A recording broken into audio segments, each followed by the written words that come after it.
안녕하세요, 드리프트킴입니다. 오늘은 지난 주말 뉴르부르크링 북쪽 코스에서 발생한 대형 사고건에 대해서 다뤄보고자 합니다. 사실 뉴르부르크링의 북쪽 코스인 노르드슐라이프에서 경미한 사고는 종종 있어오던 일이었습니다. 뉴르부르크링은 크게 북쪽 코스인 노르드슐라이프, 남쪽 코스인 GT 슈트레케로 나뉩니다. 오늘 다룰 곳은 바로 북쪽 코스인 노르드슐라이프인데요. 이곳은 무려 길이 20.832km, 총 코너수 73개를 자랑하는 어마어마한 서킷입니다. 자동차 쪽에서는 그린헬, 즉 녹색지옥이라고도 불리는 무시무시한 곳입니다. 길이도 길이지만 고저차 또한 엄청나서 차가 순간적으로 노면에서 점프하는 구간도 존재하고 프로 드라이버들도 이곳을 수십 바퀴 돌아도 숙지의 어려움을 겪는 수준이니 말 다했습니다. 이곳을 한 바퀴를 달리면 자동차에는 일반도로 2000km 정도를 주행한 스트레스가 하체에 가해지게 되며 이러한 점 덕분인지 세계 유수의 고성능 브랜드들은 자동차를 테스트할 때 이 뉴르부르크링 북쪽 코스를 애용합니다. 동시에 여기를 얼마나 빠르게 주파하느냐는 은근한 자동차 메이커들 사이의 기싸움의 소재가 되기도 했죠. 이곳이 얼마나 빡센 곳이냐면 과거 닛산이 R32 스카이라인 GTR을 개발 당시 자사의 S13 실비아 차량으로 위장하고 이곳에서 테스트를 진행했었습니다. 결과는 어떻게 되었냐고요? 한 랩 돌고 엔진이 터졌다고 하더군요. 뉴르부르크링 북쪽 코스의 특징 중 하나로 특별한 임대가 없으면 일반인들에게 특정 시간 동안 항시 개방되는 특징이 있습니다.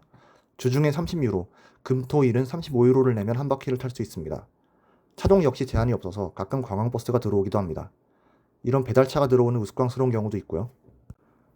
이 뉴르부르크링 북쪽 코스는 노폭도 좁고 서킷에서 코스 아웃을 했을 경우 차를 세울 수 있는 이스케이프 존도 엄청 작은 편입니다. 덕분에 우리는 유튜브에서 조금만 검색해보면 달리다가 코스를 벗어나 사고가 나는 장면을 손쉽게 접할 수 있습니다. 위의 이유에 따라서 달리는 차들이 있어서 룰이 있는데 그것은 바로 서킷 내에서의 추월은 무조건 왼쪽으로 진행한다입니다. 좁은 우폭 때문에 뉴르부르크링 북쪽 코스는 추월의 방법을 모른다면 굉장히 위험한 서킷이 됩니다. 이런 좁은 곳에서 추월을 중구난방으로 진행하게 되면 분명 큰 사고가 날 테니까요. 그래서 달리는 차들 중 자신을 추월해라라는 의사를 밝히는 차들은 주행 도중 오른쪽 깜빡이를 켜게 되어 있고 반대로 자신을 추월하지 말라는 표시는 왼쪽 깜빡이를 켜서 상대방에게 알리게끔 하는 게 바로 노르드슐라이프의 매너입니다.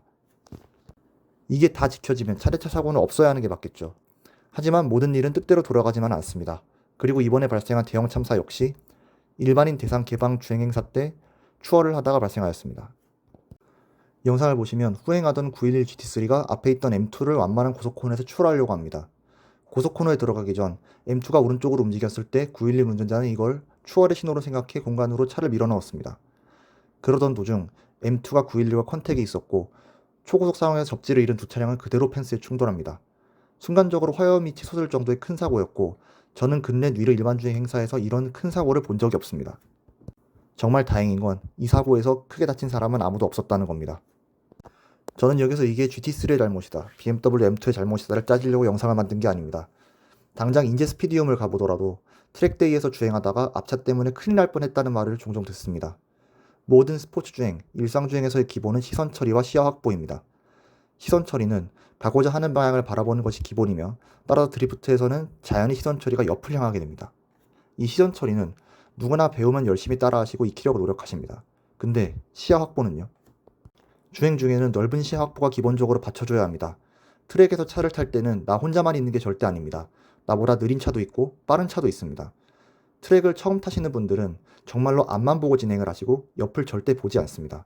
제가 근 10년째 짐카나 드리프트, 트랙 주행 등을 해보며 둘러봤을 때 확실히 느낀 겁니다. 일반 공도에서도 초보 운전분들께서 앞만 보시고 절대 뒤를 돌아보지 않는 케이스를 보실 수 있습니다. 트랙에서는 이게 느린 차와 빠른 차, 그리고 숙련자와 비숙련자가 만났을 때 사고의 트리거가 됩니다. 초심자는 서킷에서 주행 라인에 대한 이해가 전무하고 따라서 뒤를 돌아보지 않고 그대로 차를 움직였는데 알고 보니 이것이 뒤에서 따라오는 숙련자의 주행 라인을 막아버리는 경우죠. 그래서 저는 이러한 대형 사고를 막는 소소한 방법을 마지막으로 여러분들께 한번 공유해드리고자 합니다. 첫 번째로 추월은 항시 리스크가 존재하므로 확실히 가능할 때 움직인다입니다. 서로 섞여서 달린 서킷인 만큼 모두가 서로를 잘 알고 있는 게 아닙니다. 무리한 추월은 사고를 일으키고 또 사고가 나면 드라이버 개인의 시즌 일정에도 문제가 생기니 어느 쪽으로도 좋을 게 없겠죠. 되도록 고속코너에서의 추월은 삼가고 확실한 백스트레이트 같은 직선을 이용하는 것이 좋습니다. 둘째로 본인의 차량이 서행 중이라면 다른 드라이버들에게 확실히 알린다입니다. 본인의 차량에 유온이 너무 많이 뜨거나 브레이크 과열로 문제가 생겨서 주행이 힘들 경우 비상 깜빡이를 이용해서 차량의 상태를 알 수 있게 하는 겁니다. 이렇게 하면서 동시에 뒷시야를 틈틈이 확인하여 빠르게 오고 있는 차량까지 체크한다면 완벽합니다. 어차피 고수분들은 쿨링 등으로 서행주행 의사를 밝히는 차량이 있으면 알아서 다 피해갑니다. 레코드 라인을 막는 극단적이지만 안 하면 대부분 눈 깜짝할 새에 지나가 버리니 걱정 안 하셔도 됩니다. 일반 도로 주행 중에도 이 점은 중요한데 이게 되지 않는 차량 만나게 되는 예시가 바로 1차로로 추월 중인데 느린 차가 갑자기 나타나 길막을 하는 경우입니다.